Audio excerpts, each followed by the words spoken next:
Hi hello नमस्ते। Thank you, आपने मेरे चैनल को लाइक किया, सब्सक्राइब किया, शेयर किया, इसके लिए आपका दिल से कोटि कोटि धन्यवाद। आपका दिन आनंदमय और शुभमय जाए, यही आशा करते हुए आज ओम राधे कृष्णाय नमः, वासुदेवाय नमो नमः। हमें क्यों पढ़नी चाहिए भगवत गीता, क्या लाभ मिलते हैं, 18 अध्यायों के बारे में भगवत गीता के संपूर्ण ज्ञान चलिए जानते हैं विस्तार से। सर्वप्रथम गोविंदाय श्री कृष्णाय नमो नमः प्रत्येक व्यक्ति की स्वाभाविक स्थिति को बताती है कि दुनिया के लोगों की वास्तविक स्थिति क्या है और वो किस प्रकार कार्य करेंगे तभी सुखी रह पाएंगे, क्योंकि इस संसार में सारे लोग अपनी मन मर्जी से कार्य कर रहे हैं और मन मर्जी से जी रहे हैं, लेकिन फिर भी इस दुनिया में चारों तरफ तनाव और अशांति फैली हुई है। लोगों का गुस्सा, अहंकार खत्म नहीं हो पा रहा है। तो ऐसी परिस्थितियों से निकालने के लिए प्रभु ने एक श्रीमद् भगवत गीता का पवित्र ज्ञान लोगों के भलाई के लिए दिया है। महाभारत का युद्ध आरंभ होने से ठीक पहले भगवान श्री कृष्ण ने अर्जुन जी को उपदेश किया था। श्रीमद् भगवत गीता का नाम प्रसिद्ध है। यह महाभारत के भीष्म पर्व का अंग है। गीता में 18 अध्याय और 700 श्लोक है। आज से लगभग 4500 वर्ष पहले गीता का ज्ञान बोला गया था। गीता की गणना प्रास्तन त्रयी में की जाती है, जिससे उपनिषद ब्रह्म सूत्र सम्मिलित है। अतएव भारतीय परंपरा के अनुसार गीता का स्थान वही है जो उपनिषद और धर्मसूत्रों में कहा गया है। उपनिषदों को गो यानी कि गाय और गीता को उसका दूध कहा गया है। इसका तात्पर्य यह है कि उपनिषदों की जो अध्यात्म विद्या थी उसको गीता का सर्वांश स्वीकार करती है। उपनिषदों के अनेक विद्याएं हैं, जैसे संसार के स्वरूप में, संबंध में विद्या, अनादि, अजन्म ब्रह्म, अनेक विषय में अव्यय पुरुष विद्या, परा प्रकृति या जीव, इसके विषय में बताया गया है। इस प्रकार वेदों के ब्रह्मवेद और उपनिषदों का आत्मज्ञान, इन दोनों की विशिष्ट सामग्री गीता में विशिष्ट रूप से कही गई है। चलिए जानते हैं श्रीमद् भगवत गीता 18 अध्यायों में छिपा है हर सवाल का जवाब। सर्वप्रथम 18 अध्याय। सभी ग्रंथों से श्रीमद् भगवत गीता को सबसे महत्वपूर्ण माना जाता है, क्योंकि इसमें व्यक्ति के जीवन का सार और इसमें महाभारत काल से लेकर द्वापर में श्री कृष्ण ने सभी लीलाएं का वर्णन किया गया है। इसकी रचना महर्षि वेदव्यास ने की थी। श्रीमद् भगवत गीता पूर्णतः अर्जुन और उनके सारथी श्री कृष्ण के बीच हुए संवाद पर आधारित पुस्तक है। गीता में ज्ञान योग, कर्म योग, भक्ति योग, राजयोग, एकाक्षरवाद बहुत सुंदर ढंग से चर्चा की गई है। गीता मनुष्य को कर्म का महत्व समझाती है। गीता में श्रेष्ठ मानव जीवन का सार बताया गया है। इसमें 18 ऐसे अध्याय हैं जिनमें आपके जीवन से जुड़े हर सवाल का जवाब और आपकी हर समस्या का हल मिल सकता है। पहला अध्याय।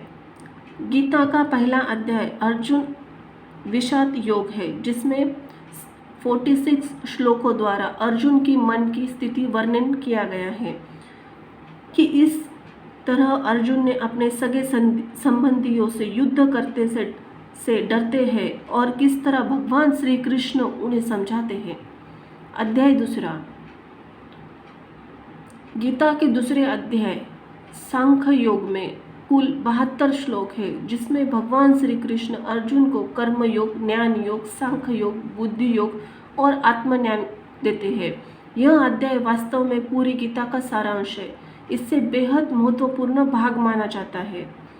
तीसरा अध्याय। गीता का तीसरा अध्याय कर्म योग है। इसमें 43 श्लोक है। श्री कृष्ण इसमें अर्जुन को समझाते हैं कि परिणाम की चिंता किए बिना हमें हमारा कर्म करते रहना चाहिए। चौथा अध्याय ज्ञान कर्म संन्यास योग गीता का चौथा अध्याय है, जिसमें 42 श्लोक है। अर्जुन इसमें श्री कृष्ण को बताते धर्म पारायण, संरक्षण और अधर्मी के विनाश के लिए गुरु का अत्यधिक महत्व है। 5वां अध्याय कर्म संन्यास योग गीता का 5वां अध्याय है, जिसमें 29 श्लोक है। उस अर्जुन इसमें श्री कृष्ण से पूछते हैं कर्म योग और ज्ञान योग दोनों में से कौन सा उत्तम है। तब श्री कृष्ण कहते हैं कि दोनों का एक लक्ष्य है, परंतु कर्म योग ही बेहतर है। 6वां अध्याय आत्म संयम योग गीता का 6वां अध्याय है, जिसमें 47 श्लोक है। इसमें श्री कृष्ण अर्जुन को अष्टांग योग के बारे में बताते हैं। वह बताते हैं कि किस प्रकार मन की दुविधा को दूर किया जा सकता है। 7वां अध्याय ज्ञान विज्ञान योग गीता का 7वां अध्याय, जिसमें 30 श्लोक है। इसमें श्री कृष्ण निरपेक्ष वास्तविकता और उसके ब्राह्मिक ऊर्जा माया के बारे में अर्जुन को बताते हैं। 8वां अध्याय गीता का 8वां अध्याय अक्षर ब्रह्म योग है, जिसमें 28 श्लोक है। गीता में इस पाठ में स्वर्ग और नरक का सिद्धांत शामिल किया है। इससे मृत्यु से पहले व्यक्ति की सोच, आध्यात्मिक संसार तथा नरक और स्वर्ग के जाने राह के बारे में बताया गया है। 9वां अध्याय राज विद्या राजगृह योग गीता में ये 9वां अध्याय है, जिसमें 34 श्लोक है। इसमें यह बताया गया है कि श्री कृष्ण की आंतरिक ऊर्जा सृष्टि के व्याप्त बनाती है, उसका सृजन करती है और पूरे ब्रह्मांड को नष्ट कर देती है। 10वां अध्याय विभूति योग गीता का 10वां अध्याय है, जिसमें 42 श्लोक है। इसमें श्री कृष्ण अर्जुन को यह बताते हैं कि किस प्रकार सभी तत्वों को और आध्यात्मिक अस्तित्व के अंत के कारण बनते हैं। 11वां अध्याय विश्व स्वरूप दर्शन योग गीता का 11वां अध्याय है, जिसमें 55 श्लोक है। इस अध्याय में अर्जुन के निवेदन पर श्री कृष्ण अपना विश्व रूप धारण करते हैं। 12वां अध्याय भक्ति योग गीता का 12वां अध्याय है, जिसमें 20 श्लोक है। इस अध्याय में श्री कृष्ण भगवान भक्ति के मार्ग की महिमा अर्जुन को बताते हैं। इसके साथ ही भक्ति योग का वर्णन अर्जुन को सुनाते हैं। 13वां अध्याय क्षत्रिय विभाग योग गीता में 13वां अध्याय है। इसमें 35 श्लोक है। इसमें श्री कृष्ण अर्जुन को क्षेत्र और क्षेत्रज्ञ के ज्ञान के बारे में तथा सत्व रज तम और गुणों द्वारा अच्छी योनि में जन्म लेने का उपाय बताते हैं। 14वां अध्याय गणतंत्र विभाग योग में इसमें 27 श्लोक है। इसमें श्री कृष्ण सत्व रज तम तीनों गुणों का तथा मनुष्य की उत्तम मध्यम और अन्य गतियों का विस्तार पूर्वक वर्णन किया गया है। अंत में इन गुणों को पाने के लिए इसका फल बताया गया है। 15वां अध्याय गीता का 15वां अध्याय पुरुषोत्तम योग है। इसमें 20 श्लोक है। इसमें श्री कृष्ण कहते हैं देवी प्रकृति वाले ज्ञानी पुरुष सर्व प्रकार से मेरा भजन करते हैं तथा असुरी प्रकृति वाले मेरा उपहास करते हैं। 16वां अध्याय देवासुर संपद विभाग योग गीता का 16वां अध्याय है। इसमें 24 श्लोक है। इसमें श्री कृष्ण स्वाभाविक रीति से देवी प्रकृति वाले तथा ज्ञानी पुरुष असुरी प्रकृति वाले अज्ञानी पुरुष के लक्षण के बारे में बताते हैं। 17वां अध्याय श्रद्धाय विभाग योग गीता यह 17वां अध्याय है। इसमें 28 श्लोक है। इसमें श्री कृष्ण अर्जुन को यह बताते हैं कि जो शास्त्र विधि का ज्ञान न होने से तथा अन्य कारणों से शास्त्र विधि छोड़ने पर यज्ञ पूजा और आदि शुभ कर्म श्रद्धापूर्वक करते हैं, उनकी स्थिति क्या होती है। 18वां अध्याय मोक्ष और संन्यास योग गीता का 18वां अध्याय है, जिसमें 78 श्लोक है। यह अध्याय पिछले सभी अध्यायों का सारांश है। इसमें श्री अर्जुन श्री कृष्ण से न्यास यानी ज्ञान योग का और त्याग अर्थात फल शक्ति रहित कर्म योग का तत्व जानने की इच्छा प्रकट करते हैं। श्रीमद् भगवद गीता के पाठ से आपको मिलेंगे ये अनोखे लाभ। चलिए जानते हैं। गीता का पाठ करने से ज्ञान के साथ साथ मन की को भी शांति प्राप्त होती है।